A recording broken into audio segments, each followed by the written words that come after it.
What's going on, man? It's your boy KB Tendo, man. Welcome to 10 TV. You know we got you covered. Right now, I'm chilling with South Central's own Mars Charizard. What's going on? All good, bro. How you? AKA Big Castro, man, is in the building. I'm good, man. Yeah, good. Thank you for coming back through, man, and doing another one with us, man. Absolutely. Last time we spoke, man, was at No Breaks. Yeah. You know what I mean? A dope event, man. Brought out a lot of different artists and whatnot. Sure did.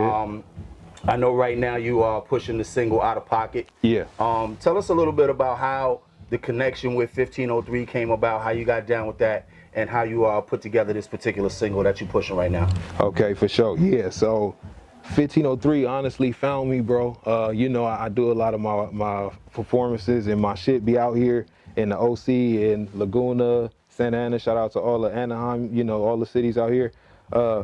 And I was doing my thing out here. I guess, you know, they was fucking with me. Right. Yes, you know, and just off the strength of that, it was love. He had reached out. Garrett, shout out to Big Garrett. He appreciated my shit, and you know, I fuck with them too because Medusa is dope. You know, I heard him. You know, just being in the circuit, you know, you always up on the dopest artists. So, you know, when they reached out, I was happy to oblige, and you know, it was natural because you know we kind of on the same wavelength. I like their little spooky style too. You know, 1503, man. Yeah. So yeah, I can vibe with them, and it just worked out. I always compare it to, like, 'cause you know I'm South Central. I'm a West Coast nigga, so out here it's a different vibe, but sometimes you need that contrast and that difference to come up with an even doper sound. Absolutely, you know what I'm saying? I agree, definitely. Yeah. What's like one of the biggest contrasts? What's one of the biggest contrasts? You coming from South Central and coming out this way to OC. Of course, you know, lifestyles are different. You know what I mean? The way of people living are a little bit different. Definitely. What's the biggest difference that you find as far as the creative spirit is concerned, like the music and everything? The vibe is different. Out here, I don't know. I'll say it's a lot of it's unity. It's beef too. I ain't gonna hold you, but it's more unity. You got a lot of artists working together and supporting big time. You know what I'm saying? West Coast, the sound is right now. I think it's, you know, YG, it's Tyga, it's Blueface, it's you know, it's heavy West Coast influence. And though I love that, that's embedded in me. You know, they get here and you get instrumentation, you get so many different sounds because I you know, I don't know the areas. I'm not gonna act like I know exactly what's going on here, but you know, everybody can come with something different. So I guess it's just influencing how you get it out here, and you know, that's the vibe. You know, people doing whatever they want to do on the West Coast too. You know, so it's freedom out here too, and that's where I feel like I fit in that category. You know, I can do the best of both worlds, or hop on this type of vibe, or you know, things like that. So you know, switch it up. Yeah, I know. For me, like when I look, you know, when I look at like the contrast of like where I'm from New York to like West Coast always, you know, provides what the West Coast needs. Yeah. Like when you guys make music out here, you can feel that West Coast vibe. Yeah, you know, I feel you. You can feel it in the music. You can feel it in the lyrics. Yeah. You know what I mean? And I know, like for my city, like, you know, you got a lot of hardcore New York MCs, but like we've gotten away from what New York sounds like, quote unquote. You know what I mean? Yeah, I can dig that. Sometimes it starts to sound like it's coming from another region. Right. You know what I mean? But like for you, growing up in the West, like who were your influences out here, man? Like who really made you want to pick that microphone up? You know, that's crazy. I think we was chopping it up with my guy. I was chopping it up with them. Just, you know, we was getting ready to do this. You know, I'm heavy East Coast influenced. Yeah, I remember the last time we spoke. I talked about Big for sure. I got that tatted, ready to die. I got I came up on Cameron. That's my favorite rapper, bro. Killer, yeah. When I got into high school and I had, you know, other people influencing me in the music, and hey, check this out, and you know, mixtape scene I think was popping. This around like 02, 03, so 04, you know what I'm saying? So when I getting from like 7th to, you know, 10th grade, I got to explore and really get into like mixtapes and see like that East Coast sound was very lyrical. West Coast, that's all I knew. You know, it's on our stations, Power 106 and KD, and them, that's what they bumping. So, you know, I know those songs, like, I don't even know how I learned them, you know what I mean? Yeah, it's just exactly all that Ice Cube shit, that Snoop shit, that's automatic. But, you know, when I got to branch out and learn the other styles, and I'm big Southern influence too, and that's why I think it's going on right now. You'll get people coming out of a certain area, but influence will have them mix the two and can come up with something that may sound crazy or can sound really dope. You know what I mean? I think a lot of people are on that. You know, Travis Scott is an artist I like a lot. Coming from Houston, maybe some of his stuff may not sound that, but you always hear the influence in it. And that's why I like to try to bring. If I don't necessarily sound South Central on the track, if you listen to the lyrics, I'm spitting it. You know what I mean? It's palm trees, it's Pacific Ocean, it's Crenshaw, it's, you know, it's where we was from. So off Western, you know what I'm saying? That's what I'm on. Yeah. Absolutely. You know, a few months back, man, you know, Cali lost a soldier, man. You know, and when Nipsey got killed, man, it was I remember where I was. Yeah. You know, I was watching TV. I was actually eating, and I remember it came over the news, man, and it happened. And you know, the fucked up thing about it is that when I first heard it, I felt like it was gonna be bad. Yeah. You know what I mean? Before the reports even came in, I felt like it was gonna be bad because 9 out of 10 times when somebody is doing something good for the community, somebody always comes and wants to take that person out. You know what I mean? And unfortunately, that did happen, but it did bring a lot of people together. How did that affect you as an artist and just as a man in general? Yeah, it's crazy. So I was actually in Atlanta when I got the news. I was with a friend of mine and her brother come downstairs and says, hey, Nipsey just got shot. You know, I guess he get the news. He's like, it's like 6 times. He was like, I'm like, damn. Like you said, I already had a feeling it was gonna be bad. You know, just cause it's, you know, how many people really survive that? And if you do, you know, that's a big deal and you was meant to be here. Right, in that instance, then he come back with the news of he died, bro, it's like my heart was crushed, you know what I'm saying? I immediately dropped to a knee in prayer, bro, just on for this man's family, because I got to see what the influence he was for the area. I come from that area. I grew up off 54th and Western, so that's right there, and that was my area too, so that's why I love this music, because I could relate so much, you know, and then, like I said, you've seen what he did for the community and building and collaborating with Fat Burgers and other clothing lines and things, and having it still right there for us, you know what I'm saying? It's accessible for us to get to. It was just a beautiful thing, and it seemed like it happened at the worst possible time. That's what I was thinking. He was on that elevation. He just dropped the victory lap, man.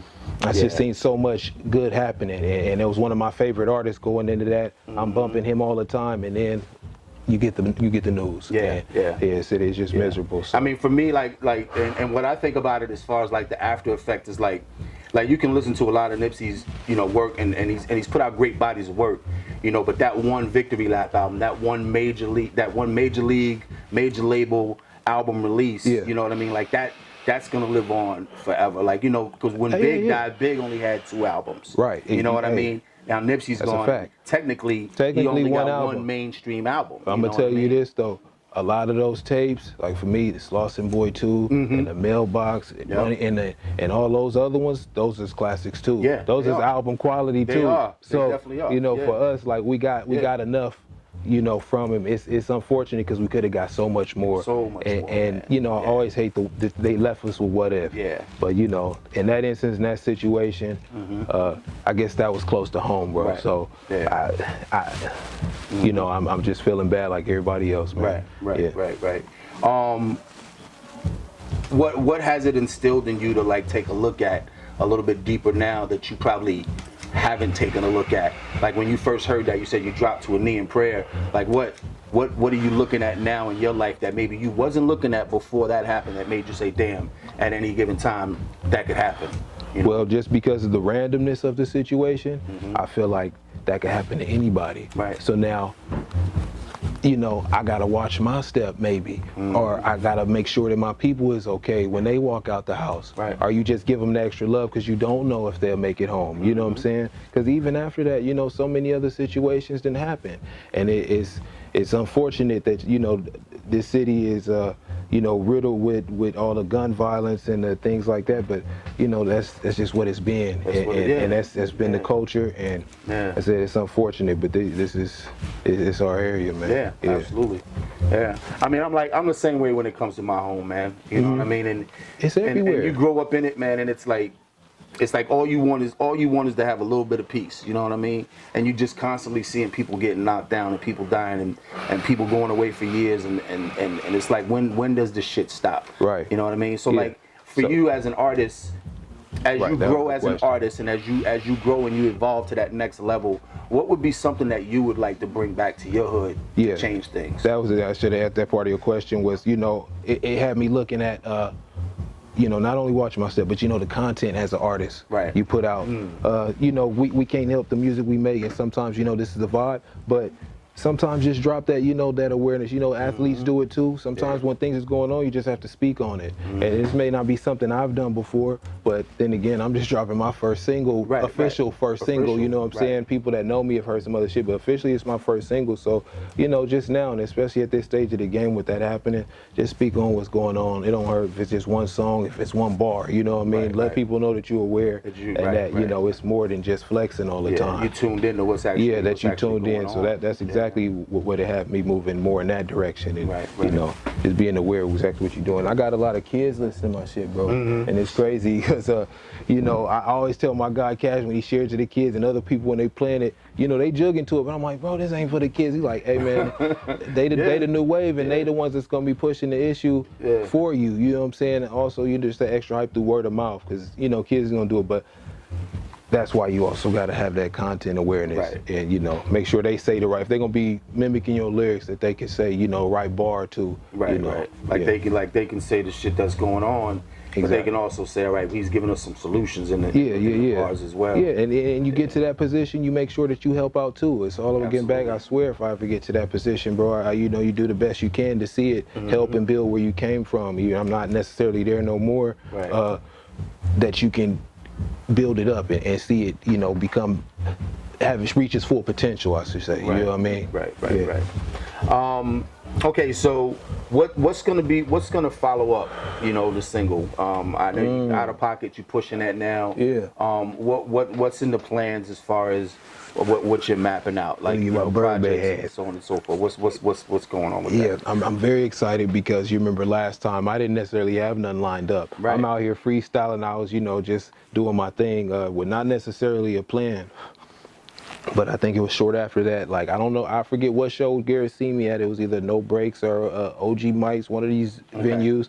And you know, they reached out and we did a tape. Now, honestly, I've been recording, doing music, you know, affiliated with them, but this one came as to, I had a Boogeyman tape already in the stats. This is Boogeyman 2. So I got that on the way. We recorded Boogeyman 1. I forget, my guy Legendary in his house, man. We was getting it out of there, recording in home, and that was probably back in 2014, 2015, something like that. So that's something that just, you know, I didn't have the right direction. So now with Boogeyman 2, I mentioned to Gary, like, hey, I want to do Boogeyman 2. You know, I got something done. We're not going to do that one. I want to start fresh just because my content is different and better at this point. But, you know, I might drop it later on. But, you know what I mean? I'm like, I got this idea. This was maybe September, something like late September. And I'm like, you know, I want to do it. So we gave ourselves the deadline. We got it on the board up there. It was October 14th. Shit, we beat the deadline because, I don't know, I just something when I see it, you know, I can do it. You know what I mean? I knocked every song out. I wrote it, and my guy got great production on there. Intro starting off with my guy No Breaks Mix. Shout out to him. You know, he do all the No Breaks events. Big shout out to him. A lot of late nights in there, early mornings in there. So he got, I believe, 3 tracks on there. Shout out my guy Legendary. Legendary music, you know, this has been my guy forever. So, you know, we solid in that, and you know, that tie can't be broke. So we brothers, and he give me some dope instruments. We got 3 on there, and I believe Vic. No, you got 2 on there, and Vic Vuk, 1503 producer. So, and that's the good, when I linked up with them, I also got to get Vic. And you know, he was DJing all the events. So, you know, it's dope to see him come behind the DJ booth and get that production on. He's dope as fuck too. So he got some songs on there as well. So yeah, I got the project on the way. That's dropping October 30th. We dropped Out of Pocket on him, just, you know, something to bump. leading up to, that's around the corner, bro. Like, honestly, when we set the dates, they crept up on me, and now I was late on letting them know on IG and shit, like, you know, song is out, just because I forgot it, you know, the date really snuck up on me. But I'm excited about this one because, like I said, people that's been following me, that have seen me performing with no project, just a couple SoundCloud show joints, it's been a long time coming. So I'm excited for it as well. Like, you know, I'm just stoked off seeing Out of Pocket on all platforms. Like, it's wild, bro. So it's just dope to see it and live through. And I'm excited for the future, man. That's what's up. Yeah, definitely. What's the difference for you, like when you're working as a solo artist as opposed to when you're working within a group? You know, like I know, like one of my favorite groups of all time is Slaughterhouse. You know what I'm saying? Yeah. And I've listened to each one of those cats talk about what it is to be a solo artist and how much more they got to rhyme and how much more content they got to come up with. Yeah. As opposed to when you're in a group, it's a lot less that you got to come up with, but you also have to compromise a lot of those ideas. Yeah. When you're in a group, what's the difference in the contrast like for you? You know what? For me, I feel like even in that, you know, we still individual artists. As a collective, I came from a group. That's how I started. And it seems for people always to find me. Shout out my guy Q Mac and Donovan. They found me in high school, got me started rapping. So I dropped my first tape with them at 18. So that was just my intro. So I think my first song I ever did was only 8 bars. And you know what I mean? I wrote a 16 and they loved it, but they was like, oh, we only planned you for this. So child me. And I wasn't even part of the group. I started as a feature and then another feature. Then I was a part of the group. So with that being my foundation, I think it was easy for me, you know, to do either or. Like right now, messing with them at 1503, we still like individual artists, but I'm still gonna bring my sound because that's what I like. I like to hear what I bring. If you know, my sound and my style to Deuce's, you know, dope female flow, you know, and then Deej got this, you know, underwater evil flow, you know what I'm saying? Like, that shit is hella dark, but it's dope as fuck. And you know, he keep that mix. So I think all of us just bringing our own vibe brings a dope collective sound. And yeah, I'm excited what we got going. We actually probably got something planned for a new 1503 project. You know, haven't really got to do nothing with both of them yet. I got a feature with Deuce, I got a feature with Deej, but all of us together, you know, that's on the way. Okay. Yeah. That's what it is, man. Definitely, man. All right, so tell the people, man, at 10 TV, man, tell them how they can find you on social media, keep up with what it is you got going on, and then tell them anything else that I might not have touched base on that you want them to know about that's coming up. Okay, so yeah, Big Mars, Castro, Charizard, level 60 Charizard, AKA Big Bad Wolf, Uncle Big Bad, Uncle Scar. Shit, you can find all my shit on all platforms right now. Like I said, Out of Pocket out now on all platforms. Mine is Spotify right now, but we also got the project, the Boogeyman 2, El Kukui 2 coming out on the 30th. And shit, we got some GCS shit coming on the way. Shout out to all my GCS guys, Wendell, Booby, Black, Snap.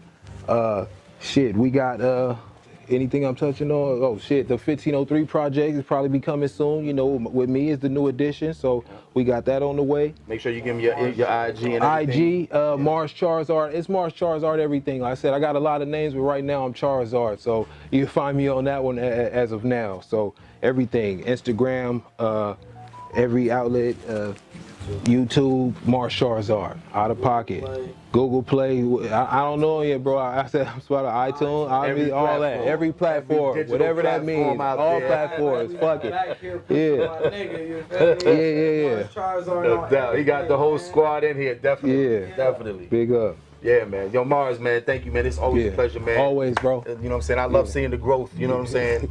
Because that's what this shit is all about, really, man. You know what I mean? It's like you can start at one level, man, but like the more you work, that's what you get. That's what you're working for. You working to get to that next level. I'm trying to get my consistency, bro. You get that balance, that consistency, consistent music. I think keeping my feed full is gonna be right. Yeah, no doubt. All right, bro. Absolutely, man. Thank you, man. Definitely. 10 TV, man, and we out of here.